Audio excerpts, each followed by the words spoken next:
The vibe at the Greenhouse Hostel in Portland was the friendliest on earth. Swap things, swap experiences, swap destinies. Read the slogan painted on the lobby wall. Everyone here was smiling, hugging, and talking about karma, flow, and conscious consumption. After a stuffy office and a nasty divorce, this hipster utopia seemed like heaven. I, Alex, was ready to swap. On the evening I checked in, I joined the swap meet in the common room.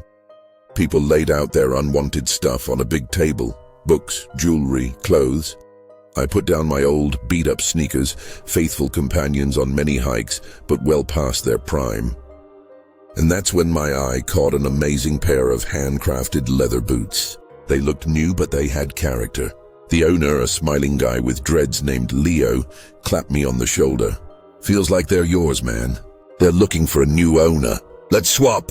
It was that simple. I gave him my sneakers, I took the boots. They fit perfectly, like they were made for my feet. Leo smiled his too perfect Colgate white smile and said, "Good journey." The next morning, I woke up with a strange heaviness. I tried to get out of bed, but I couldn't. My legs below the knees wouldn't obey. They were numb, dead. Thinking I'd just pinched a nerve, I sat up and threw off the blanket and I screamed. These weren't my legs. The skin was deathly pale with bluish veins. They were covered in old white scars I'd never had, and a few fresh ones like recently stitched up cuts. But the worst part, they were completely paralyzed. I pinched them, hit them with my fist. No pain, no sensation. Alien limbs grafted onto my body. Panic flooded me. I turned, looking for my phone, and my gaze fell on the chair by the bed. My old worn-out sneakers were sitting there, and they weren't empty. Someone had just walked into the room in them. There was a thin film of morning dew on top, and the insoles were slightly indented. Someone was wearing my legs right now. Freaking out, I crawled across the floor, dragging my new, useless limbs behind me. I reached the door and, pulling myself up on my arms, turned the handle. The door was locked. I started pounding on it, screaming, "Help! Open up!" A few minutes later, footsteps sounded outside. A shadow passed over the peephole. The door unlocked. The girl from the front desk, Sky, with an angelic face and a calm smile, stood in the doorway. "Alex, everything okay?" she asked, looking down at me splayed on the floor. "My legs," I yelled. "Look at my legs! They're not mine!" She bent down, her gaze sliding over my pale shins. Not a trace of surprise or horror on her face.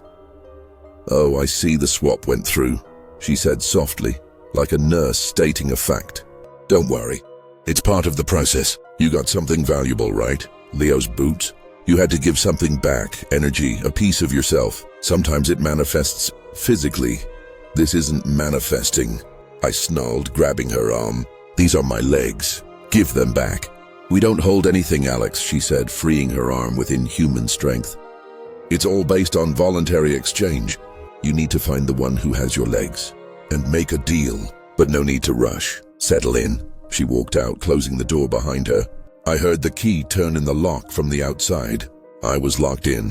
That was my introduction to the true nature of the greenhouse. This wasn't a hostel. It was a feeding pen for some ancient creature or cult that used human identity as currency. The swap was literal. By giving away an object, you gave away a piece of your essence encoded within it. I examined my new body part. The scars. They meant something. One long and thin like a cut from glass, another round like a cigarette burn. These were someone else's memories, stitched into my flesh. I spent the first 2 days in the room, eating what Sky brought me. I tried to wiggle my toes, but they were just lumps of meat. Despair turned to apathy. Then I noticed something weird. My notebook, where I usually jotted down work stuff, was on the table. I opened it. Among my notes were unfamiliar ones, illegible medical terms and diagrams drawn with a shaky hand. I knew nothing about medicine, and then it hit me. This wasn't just a swap of legs. It was a swap of skills, memories. Leo, the guy with the dreads who gave me the boots. What did he get from me? I was a financial analyst. My focus, my logical mind. I had to act. I couldn't walk, but I could crawl. I dragged myself to my laptop. The Wi-Fi thankfully worked. I started searching. The hostel's social media, reviews. Most were ecstatic, best place on earth, changed my life. But there were others, strange ones. Traded my watch for a jacket. Now I can't remember my first dog's name, or swapped jewelry with a girl. Now I have a scar on my hand I never had. I looked for any mention of Leo, and I found it. On his Instagram was one recent photo. He was standing in some kind of lab wearing a white coat, holding a complex chart. The caption, "New data stream. Compound interest is simple. Thanks the greenhouse for the new skill." The chart was exactly like the ones I built at work. Leo got my knowledge, and I got his legs. And judging by the scars, his injuries. But where was he now? The photo was taken yesterday. I zoomed in, scrutinizing the details. On the desk next to him was an ID badge. I could just make out the name, Oregon Green Biotech Lab. That was an address. The lab was on the outskirts of Portland. I needed to get there. But how? I was chained to this room. I looked at my old sneakers on the chair. The idea was insane, but it was all I had. I crawled to the chair and grabbed the sneakers. They smelled like me, but they also smelled of someone else's sweat, the dust of roads I'd never walked. I put them on my motionless alien feet, and I felt something, a weak, barely perceptible pulse, like a thread, pulling me somewhere into the city. It was a connection, a link between the object and its true owner. My legs, my essence, was still in those sneakers, and they were leading me to themselves. I crawled to the door and started pounding again. This time I wasn't screaming for help, but demanding, "Open up! I want to make another swap." It worked. A minute later, Sky opened the door. "I want to trade," I said, looking her straight in the eyes. "I need crutches. I'm offering this shirt." It was an expensive shirt, the last remnant of my old life. Sky smiled. A reasonable choice. Swap accepted. She brought an old pair of wooden crutches. As I handed her the shirt, I felt a slight dizziness, as if a shadow had detached from me. Now I could move. The next few hours were hell. I walked through Portland, leaning on the crutches.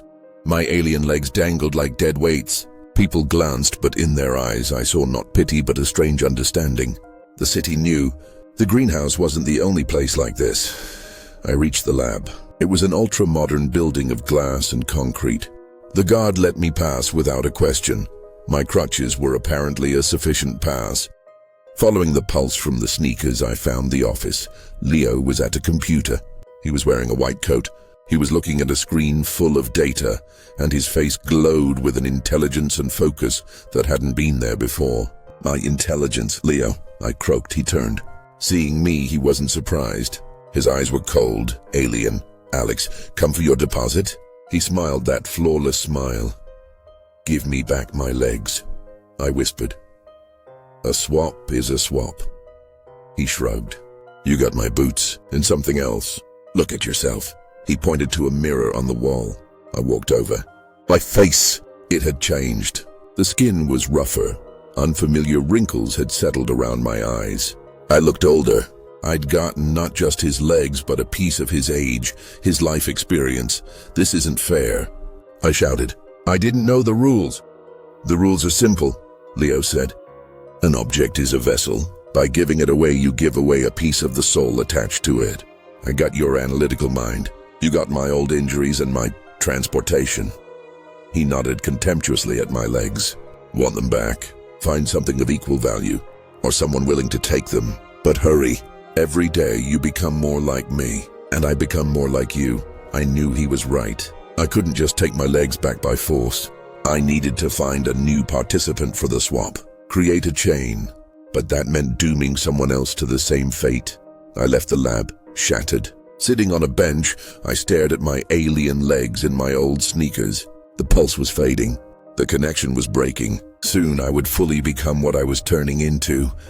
And then I saw him, a young guy, enthusiastically checking out graffiti on a wall.